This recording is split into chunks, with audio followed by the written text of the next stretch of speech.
Hello friends, welcome back to my channel Tech Room. मैं हूं गौरव और आज मैं कंपैरिजन करने वाला हूं Qualcomm Snapdragon 7 Gen 1 versus MediaTek Dimensity 1300। इसका कंपैरिजन मेरे चैनल पे पहली बार होने वाला है, तो वीडियो को तो पूरा लास्ट देखिएगा क्योंकि चैनल पे पहली बार इसका कंपैरिजन होने वाला है, तो आपको भी पता चल जाएगा कि स्नैपड्रैगन बेटर है या डिमेंसिटी। तो ये अगर वीडियो पसंद आएगी तो वीडियो को लाइक एंड चैनल को सब्सक्राइब तो जरूर कीजिएगा। अब बात करते हैं सबसे पहले बेसिक की। तो यहाँ पे बात करें सीबी परफॉर्मेंस में, तो स्नैपड्रैगन का स्कोर 69 आएगा, वह डिमेंसिटी का 72 में। इस परफॉर्मेंस की बात करें तो डिमेंसिटी बेटर देखने को मिलेगा। एंड गेमिंग की बात किया तो स्नैपड्रैगन का सिर्फ 59 आता है, वह डिमेंसिटी का 76 देखने को मिलेगा। मिस गेमिंग की तो ग्राफिक्स देखनी बनती है, तो गेमिंग ग्राफिक्स देखने के लिए इंतजार कीजिए एंड वीडियो को देखते रहिए। अब यहाँ पे बात की जाए रिव्यू की, तो बैटरी लाइफ की बात की जाए तो यहाँ पे 7 Gen 1 में 94 स्कोर आता है एंड डिमेंसिटी का 84। तो यहाँ पे फैब्रिकेशन का ही डिफरेंस देखने को मिलेगा। हो सकता है यहाँ पे डिमेंसिटी 5 नैनोमीटर टेक्नोलॉजी के साथ है, तो वीडियो देखते रहिए, उसके बारे में आगे डिस्कस करने वाला हूँ। अब यहाँ पे बात करते हैं अंतुतु की, तो 7 Gen 1 जो है 5,62,006 स्कोर करता है एंड डिमेंसिटी जो है 6,65,799। तो अंतुतु में तो यहाँ पे डिमेंसिटी बेटर देखने को मिलता है। गीक बेंच स्कोर की बात की जाए तो सिंगल कोर में स्नैपड्रैगन 841 एंड डिमेंसिटी का 937। सिंगल कोर में डिमेंसिटी बेटर है। एंड मल्टी कोर की बात की जाए तो स्नैपड्रैगन का मल्टी कोर स्कोर है 3112 एंड डिमेंसिटी का स्कोर है 3178। मींस मल्टी कोर में यहाँ पे दोनों प्रोसेसर लगभग से सेम प्रोसेसर लगभग क्या दोनों प्रोसेसर सेम ही देखने को मिलेंगे यहाँ पे, क्योंकि स्कोर जो है आगे पीछे होता रहता है एंड स्मार्टफोन में भी डिपेंड करता है कि स्मार्टफोन में कौन सा रोम रैम दिया है एंड स्मार्टफोन का ऑप्टिमाइजेशन कितना है। 3D मार्क की बात की जाए तो यहाँ पे दोनों ही प्रोसेसर जो अलग अलग सेगमेंट से हैं, तो यहाँ पे डिमेंसिटी का जो स्कोर निकल के आता है वो 4605, वैसे 7 Gen 1 का मुझे लगता है इससे कम देखने को मिलेगा। अब यहाँ पे बात करते हैं अनाउंस डेट की, तो 7 Gen 1 जो है मई 2022 में अनाउंस हुआ था एंड यहाँ पे डिमेंसिटी मार्च 2022 में। वैसे डिमेंसिटी 1300 का पहला वीडियो है एंड डिमेंसिटी 930 का भी मेरे चैनल पे एक वीडियो अपलोड है, आप जाके देख सकते हैं, उसके मैंने उसके प्लेलिस्ट में डाल दिया है। और भी कंपेरिजन इन दोनों प्रोसेसर के साथ आने वाले हैं, तो चैनल सब्सक्राइब करके रखिएगा। क्लास की बात करें तो दोनों ही प्रोसेसर जो है अलग अलग इसमें आ रहे हैं। स्नैपड्रैगन जो है मिड रेंज में आएगा, जबकि डिमेंसिटी फ्लैगशिप में आ रहा है। हो सकता है यहाँ पे एरर हो, तो दोबारा चेक करने के लिए यहाँ पे आपको वीडियो को चैनल सब्सक्राइब कर लीजिए एंड प्लेलिस्ट में जो भी आएगा देखते रहिएगा। एंड यहाँ पे बात करें स्नैपड्रैगन की, तो SM7450 AB इसका मॉडल नंबर एंड डिमेंसिटी का है MT6893Z। वैसे क्लास की बात करें तो यहाँ पे फ्लैगशिप एंड मिड रेंज में भी मैंने जैसा बोला हो सकता है एरर हो, तो आप मुझे इंस्टाग्राम में टेलीग्राम पे इसलिए फॉलो करके रखिए, अपडेट मैं वहाँ पे दे दूंगा या फिर इसके प्लेलिस्ट में अपडेट हो जाता है अगली आने वाली वीडियो में। आर्किटेक्चर की बात किया तो यहाँ पे दोनों प्रोसेसर ऑक्टा कोर प्रोसेसर देखने को मिल जाते हैं। 7 Gen 1 में 1 core 2.4 GHz clock Cortex A710, 3 core 2.33 GHz clock Cortex A710 and last 4 1.8 GHz clock Cortex A510 देखने को मिलते हैं। वहीं डिमेंसिटी में यहाँ पे 1 core 3.0 GHz clock Cortex A78 and उसके बाद 3 core 2.6 GHz clock Cortex A78 and last जो 4 कोर है 2.0 GHz क्लॉक Cortex A55।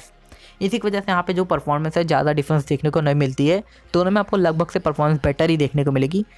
तो यहाँ पे आप बात करते हैं दोनों के मैक्सिमम फ्रीक्वेंसी क्लॉक स्पीड की, तो 7 Gen 1 2400 मेगाहर्ट्ज़ पे चल सकता है, डिमेंसिटी 3000 मेगाहर्ट्ज़ पे चल सकता है। फैब्रिकेशन की बात किया तो यहाँ पे स्नैपड्रैगन 7 Gen 1 जो है 4 नैनोमीटर टेक्नोलॉजी के साथ आता है एंड यहाँ पे डिमेंसिटी इसी में पीछे रह जाएगा जो कि 6 नैनोमीटर टेक्नोलॉजी के साथ आता है। तो आपको तो पता है जिसका भी प्रोसेसर का फैब्रिकेशन स्मॉल होता है वो बेटर पहले ही बन जाता है, तो स्नैपड्रैगन 7 Gen 1 एक काफ़ी बेटर प्रोसेसर बन जाएगा इस मामले में। गेमिंग ग्राफिक्स की बात करते हैं, सॉरी पहले जीपीयू की बात करेंगे, इसके बाद हम गेमिंग ग्राफिक्स की तरफ चलेंगे।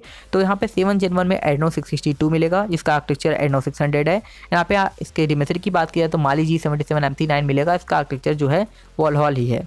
एंड यहाँ पे फ्रीक्वेंसी की बात किया तो फ्रीक्वेंसी में मान के चलिए 7 Gen 1 का 900 तक मिल सकता है एंड डिमेंसिटी का 850 मेगाहर्ट्ज़ पे क्लॉक है। फ्लोटिंग पॉइंट्स की बात की जाए तो फ्लोटिंग पॉइंट्स दोनों ही प्रोसेसर का अभी तक नहीं आया है।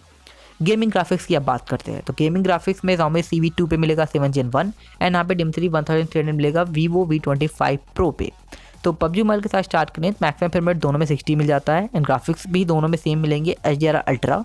एंड यहाँ पे बात करें COD मोबाइल की, तो मैक्सिमम फ्रेम रेट यहाँ पे 7 Gen 1 में 40 मिलता है, जो कि इसके लिए एक नेगेटिव पॉइंट चला जाएगा एंड इसका परफॉर्मेंस बढ़ा देगा डिमेंसिटी का, इसलिए डिमेंसिटी यहाँ पे गेमिंग में बेटर बन जाता है।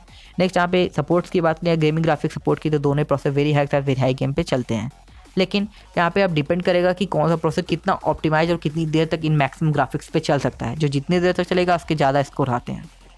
अब यहाँ पे बात करते हैं अगली मेमोरी टाइप सपोर्ट की, तो 7 Gen 1 LPDDR5 with RAM frequency 3200 megahertz, जबकि डिमेंसिटी LPDDR4 है विथ रैम फ्रिक्वेंसी 4266 मेगाहर्ट्ज़। यहाँ पे इसके रैम तो ख़राब मुझे दिख रहे हैं बिकॉज LPDDR4X है, जबकि 7 Gen 1 LPDDR5 है। एंड यहाँ पे स्टोरेज की बात की जाए तो 7 Gen 1 UFS 3.1 and Dimensity UFS 3.1, तो यहाँ पे रैम टाइप सेम है। अब यहाँ पे बात करते हैं दोनों के वीडियो कैप्शन वीडियो प्लेबैक की। तो डिमेंसिटी बेटर है 4K और 60 एफ के साथ, जबकि 7 Gen 1 4K और 30 एफ का वीडियो कैप्शन वीडियो प्लेबैक कर सकता है। डिस्प्ले की बात की तो 7 Gen 1 3360 to 1600 पिक्सल्स का डिस्प्ले सपोर्ट करेगा एंड डिमेंसिटी इसमें पीछे है 2520 into 1080 पिक्सल्स का डिस्प्ले। कनेक्टिव डिवाइस बात करें तो दोनों प्रोसेसर जो है 5G प्रोसेसर देखने को मिलेंगे एंड यहाँ पे LTE कैट में स्नैपड्रैगन 7 Gen 1 बेटर है, LTE कैट 24 के साथ आता है, डिमेंसिटी LTE कैट 21। ब्लूटूथ में यहाँ पे 7 Gen 1 मिलेगा बेटर 5.3 के साथ एंड डिमेंसिटी के पास ब्लूटूथ 5.2 है। तो यहाँ पे लास्ट जो जितना भी हमने देखा यहाँ पे दोनों प्रोसेसर जो है अलग अलग सेगमेंट से हैं। तो अब बात करते हैं क्लियर विनर की। तो परफॉर्मेंस वाइज तो डिमेंसिटी जो है मुझे विनर नहीं लग रहा था, पता नहीं क्यों, बिकॉज मुझे स्नैपड्रैगन का कॉर्टेक्स E710 ज़्यादा बेटर लग रहा था इससे, कॉर्टेक्स A78 से। लेकिन यहाँ पे अलग अलग वेबसाइट जो डाटा प्रोवाइड करती हैं उसके हिसाब से तो डिमेंसिटी बेटर है। लेकिन और मामले की बात की जाए तो जैसे रैम टाइप सपोर्ट में तो स्नैपड्रैगन बेटर है, रोम में दोनों प्रोसेसर सेम देखने को मिलेंगे। यहाँ पे डिस्प्ले भी मैक्सिमम आपको स्नैपड्रैगन के साथ मिलेगा, कनेक्टिविटी भी बेटर स्नैपड्रैगन में मिलेगी, गेमिंग ग्राफिक सपोर्ट भी आपको स्नैपड्रैगन मिलेगा 40 FPS की चिंता छोड़ दीजिए COD मॉडल में, बिकॉज हो सकता है अपडेट आने के बाद उसमें 60 का भी सपोर्ट मिल जाए। एंड अदर चीज़ें की बात करेंगे हो सकता है ये आपको दोनों प्रोसेसर लगभग से सेम में देखने को मिल जाए, बिकॉज Vivo T25 Pro की बात करें तो ये आपको 30-35 हज़ार मतलब 30 to 35K के आसपास देखने को मिलता है। 7 Gen 1 का तो CV2 का तो नहीं पता कितने बात है। वैसे आपको इन दोनों प्रोसेसर में से कौन सा प्रोसेसर पसंद है कमेंट जरूर कीजिएगा। वैसे मुझे तो स्नैपड्रैगन 7 Gen 1 अभी की वीडियो पसंद आया।